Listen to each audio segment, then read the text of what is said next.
Hey guys, I thought I'd actually show this much of my body just to really piss y'all off.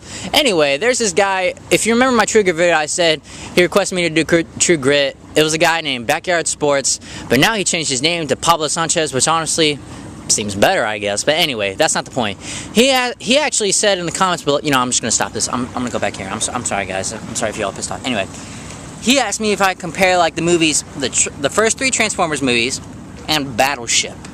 And honestly, while it's a great idea, I think I'm going to hold off on that till tomorrow. But right now, I thought it'd be the perfect opportunity to give you my opinions of not only of those 2 movies, but just really, that's it. Just review the first 3 Transformers movies and Battleship.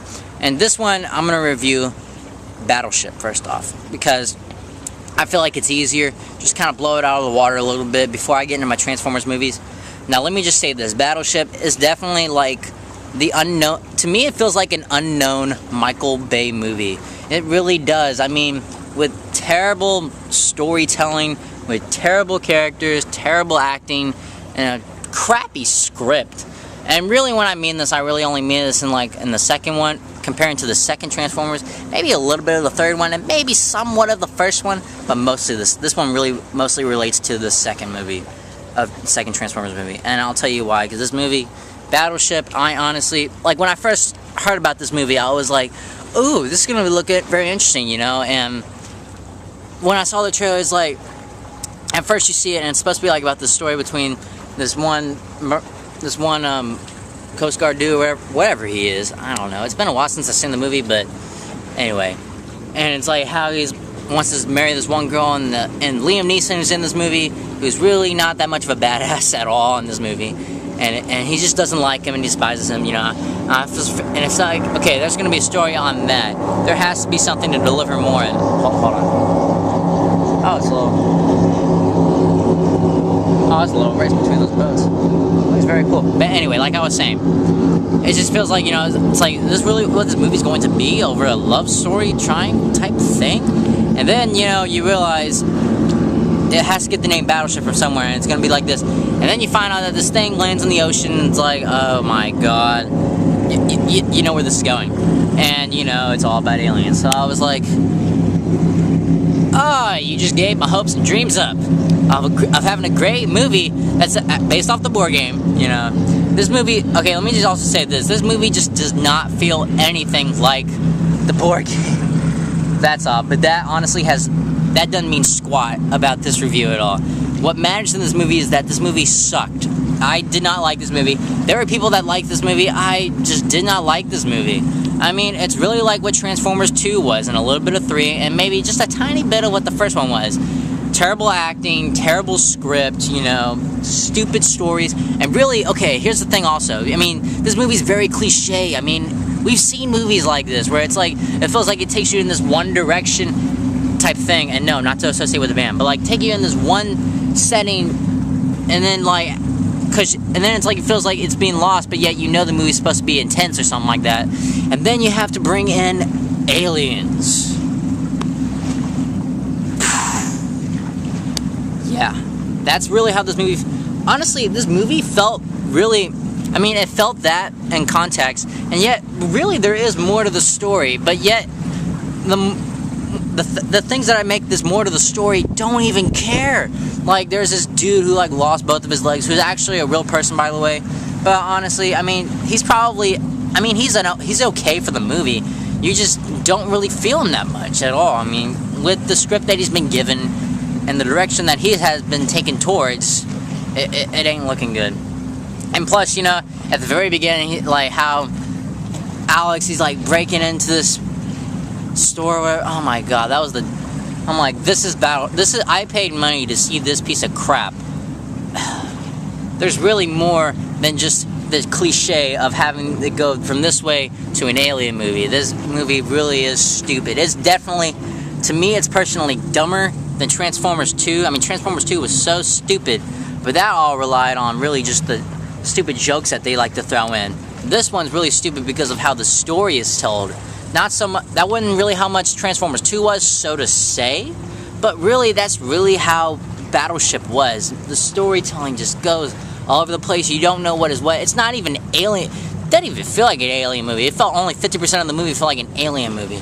If it was like a legit alien movie, I probably would have given this movie a little bit more praise, but the fact that this movie was such a disaster, you can't. Now, here are some good things about this movie. Really, just some of the visuals and some of the action scenes, you know, and all that. I mean, those are enjoyable. You can sit down and watch this movie. It's like a good popcorn flick to that. But for me, when you have, like I said, you know, terrible acting, stupid scenes, bad actors playing these stupid, awful characters, not to call any names, Rihanna. By the way, stick to singing, Rihanna, or whatever it is you do. Anyway, it's just, you just like watching the movie and you're like, oh my god, when's it gonna freaking end? This movie's like 2 hours long, so honestly it felt a little bit short, but still I was like, ugh, I want to leave this movie so bad. But and then there are like I said, you know, the action scenes in the movie are okay, you know, a lot of it really is. I mean, some you can tell that are just very, very visual, you know, and some of it's a little bit too cheesy in a sense, but doesn't really lose its feel.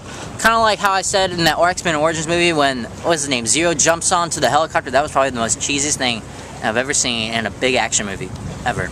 But nothing really too extreme like that type of cheesy, but just really to where, you know, like, this isn't real. These are all just effects, you know. You can kind of get that feel a little bit. But other than that, the action scenes were really good in this movie. I mean, I like action movies. I mean, when you throw action in a movie, I am all in. Whether it's like the dumbest piece of crap action or the smartest action, you know, I'm all in for action. Any type of action. You name it, I'll watch it. It's very interesting to watch this. Now, I do give props to the movie for that. But still, you know, it doesn't make up for all the other mess and storytelling and all that this movie has to offer. But one of the things too, you know, I mean, just, what's his name, Taylor Kitsch or something like that? I don't know how to pronounce his name. Kitsch or whatever. I mean, I honestly liked him better in John Carter than I did in this movie. And a little bit better in Savages than I liked him in this movie. And then Brooklyn Decker, definitely hot, you know. I definitely liked her better. And just go with it. And that's saying something. When you like someone more... Oh, my bad. When you like someone more in an Adam Sandler movie... Hold on, let me move it. When you like someone more in an Adam Sandler movie than a big action blockbuster, you know you're doing something wrong. And Liam Neeson, you know, I mean, you would expect Brian Mills, you know... People like expect Brian Mills from Taken just to appear on the screen. Nope. He doesn't do anything cool in this movie. He only gives out one super badass dialogue. That's it. Liam Neeson, that's the only badass thing he does in this movie at all. And really, and definitely Rihanna, she was the worst part of this movie. Oh my freaking... She really was, and I could not stand her in this movie at all. I mean, she's supposed to be like this super tough girl or whatever. Oh my god. Just shut up! Really, just shut up! I go off like I did in my worst movie ever made review, but I'm not going to. Because, I mean, this movie's not terrible, like, not necessarily like a zero worthy, but it's definitely not a good movie at all. I give this movie maybe a 2.5. I mean, great action sequences in the movie, but like I said, you know, terrible acting, terrible script, and all that junk. It just really degrades the movie on such a ginormous level. And I know there are people that do like this movie and enjoy this movie. I mean, this is a movie you can kind of kick back on Saturday and just watch over and over again. But honestly, I didn't like this movie at all. And that's my take on Battleship, this piece of crap movie. So anyway, that's my take on Battleship. I will review Transformers 1 through 3 tomorrow and then do a comparison video over the 3 Transformers movies and Battleship. I will do both of those tomorrow. But until then, be sure to like, subscribe, tell all your friends, and hopefully I will see you sometime tomorrow. Bye.